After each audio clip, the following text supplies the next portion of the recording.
So Badou Jack stops Ilunga Makabu in the 12th round, capturing the WBC World Cruiserweight title and becoming a three-weight world champion in the process. I also heard Badou Jack say that he's apparently the oldest person to win a cruiserweight title in history at the age of 39. I'm not sure if that's true, but maybe some of you boffins out there could enlighten us on that one. Anyway, let's talk about the fight.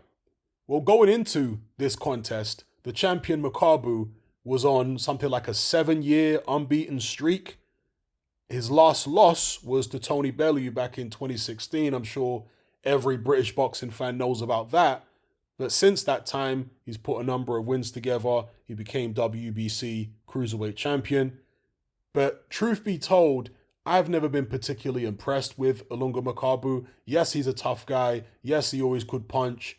But he's very limited technically, takes a lot of punches. I remember watching him against Dmitry Kudryashov. And Kudryashov is a limited fighter himself. But one thing about Kudryashov, he is a hellacious puncher. And he hit Makabu with all sorts of shots. Makabu hit him with all sorts of shots. And yeah, Makabu's one of these kind of guys that just gets hit way too much for his own good. And Makabu has never been the guy with the greatest coordination, the greatest balance, etc. But you can see the deterioration in his balance and coordination, his lack of rhythm. He has this very disjointed way about the way he fights Makabu, but that has gotten worse over the years. And I have to imagine that's, yes, due to age, but also potentially due to the neurological damage that he suffered taking all these shots and being in all these really tough fights. And against Badou Jack, yeah, you could see very disjointed, clumsy, not good balance, not good footwork, but still strong and coming forward, throwing a lot of punches. Also, not the biggest cruiserweight in the world. This is something I've spoken about before. Badou Jack is a guy who was coming up from super middleweight, light heavyweight, and then up to cruiserweight.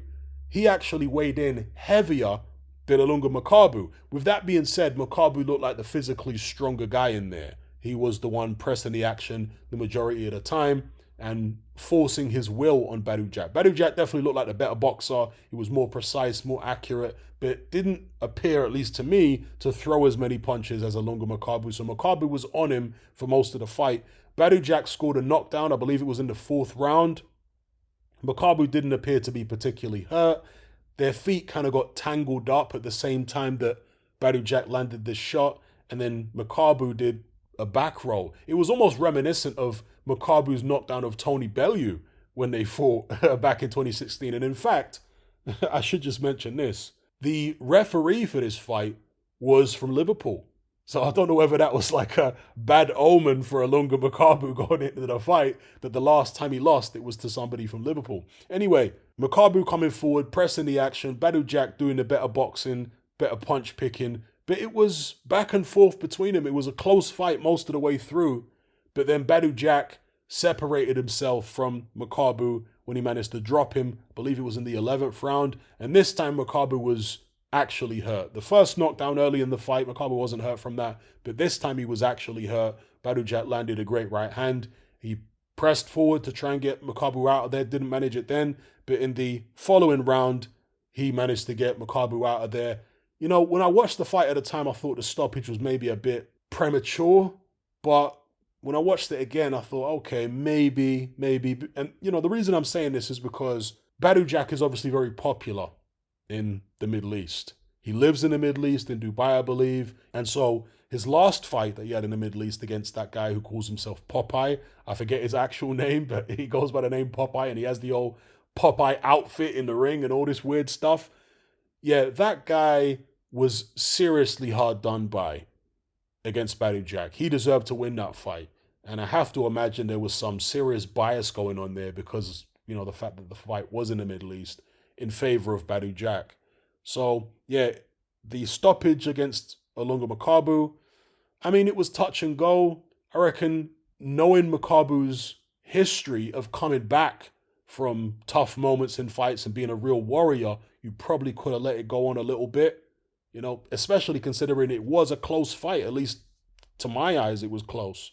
So, yeah, that's what I'll say about that. But, you know, you win some, you lose some when it comes to getting the rub of the green from the officials. Ilunga Makabu himself, I thought, was fortunate to get that win in the rematch he had with Tabiso Machunu.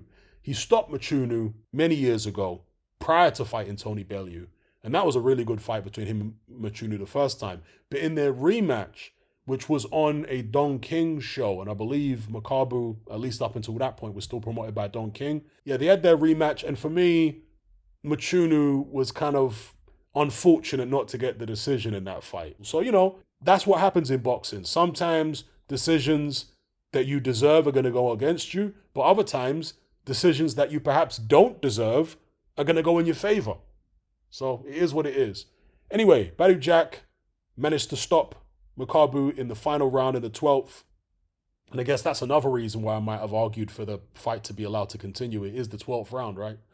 But yeah, he managed to get the stoppage, becomes a world champion again at the age of 39. But realistically, this guy is not going to beat Jay Opataya, at least not to me. You know, as far as I'm concerned, he's not going to beat Opataya. He's not going to beat Lawrence Okoli. He's not going to beat the other cruiserweight champions in my estimation. Nor would Makabu have beaten the other cruiserweight champions. In fact, I've been saying for the longest time that I think Canelo Alvarez can beat Ilunga Makabu. I was saying it before Canelo lost to Bivol, and I was still saying it after Canelo lost to Bivol. I was saying that Canelo's got a better chance against Ilunga Makabu than he has against any of these champions at light heavyweight, like, you know, Dmitry Bivol and Artur Beterbiev. Canelo is going to have a far more difficult time against the light heavyweight champions than he would against Makabu, in my estimation. Yeah, Makabu is so technically poor, and he's not the biggest guy. Yes, he's powerful and he's strong and all this kind of stuff, but the amount of mistakes he makes. And Badou Jack at 39 was able to exploit a lot of those mistakes. Again, him coming up from 168 pounds, he was able to exploit a lot of these mistakes. Whereas Canelo, in his prime, with the head movement he's got, he's going to pick Ilunga Makabu to pieces. You know, it may even stop him. Anyway, that's my thoughts on Badou Jack's performance. You know, it's nice for him, an old dog, to get an opportunity late on in his career to be a world champion once again. I'm sure he got paid well for this fight against Ilunga Makabu, and it's going to be interesting to see what he decides to do now, whether he wants to try and unify with one of the other guys at 200 pounds. We'll see what happens. Let me know what you guys thought in the comments below. Good fight. Where does Badou Jack go from here?